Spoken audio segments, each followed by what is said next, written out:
भगवत गीता अध्याय टीकांतरेणति पर हिंदी अनुवाद और व्याख्या।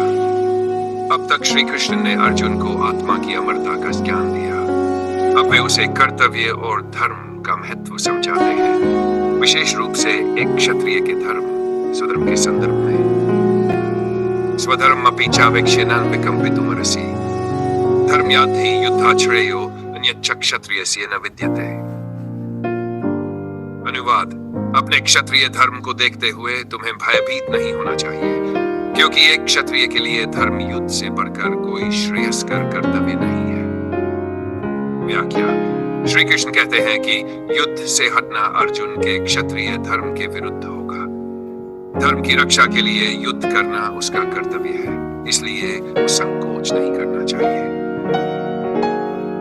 यदृच्छया चोपपन्नं स्वर्गद्वारं पावृतम् सुखिन क्षत्रिया पार्थ लभन्ते युद्धमीदृशम्।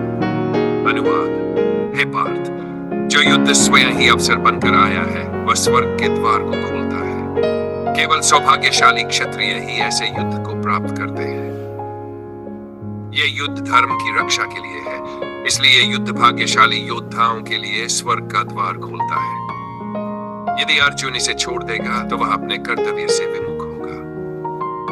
अथ चेत्त्वमिमं धर्म्यं संग्राम न करिष्यसि ततः स्वधर्मं कीर्तिं च हित्वा पापं वाप्स्यसि।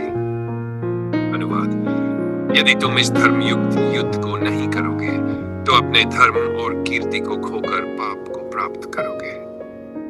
व्याख्या: अपने कर्तव्य से पीछे हटना पाप है। अर्जुन यदि युद्ध से भागेगा तो ये उसकी प्रतिष्ठा और धर्म के विरुद्ध होगा, जिससे वह धर्म के भागीदार बन जाएगा। अकीर्तिं चापि भूतानि कथयिष्यन्ति ते अव्याम् संभावितस्य चाकीर्तिर्मरणादतिरिच्यते। अनुवाद: हमेशा तुम्हारी अपकीर्ति की चर्चा करेंगे और सम्मानित व्यक्ति के लिए अपकीर्ति मृत्यु से भी अधिक कष्टदायक होती है। अर्जुन यदि युद्ध छोड़ देता है तो लोग उसे कायर कहेंगे। एक योद्धा के लिए अपमान और बदनामी मृत्यु से भी बुरी होती है।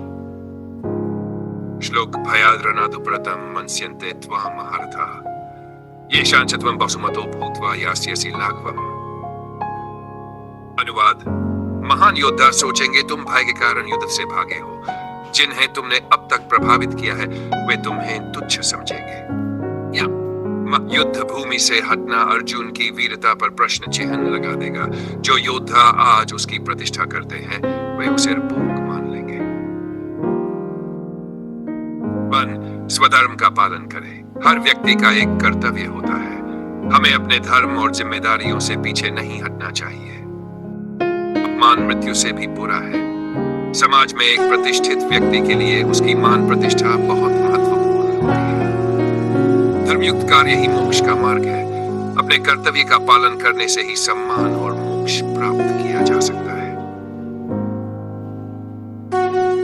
अगले श्लोकों में क्या होगा? श्री कृष्ण अर्जुन को कर्मयोग और निष्काम कर्म की महिमा समझाएंगे। अगर ये ज्ञान उपयोगी लगा तो इसे अपने मित्रों के साथ साझा करें और भगवत गीता के अगले श्लोकों के लिए जुड़े रहें। धन्यवाद।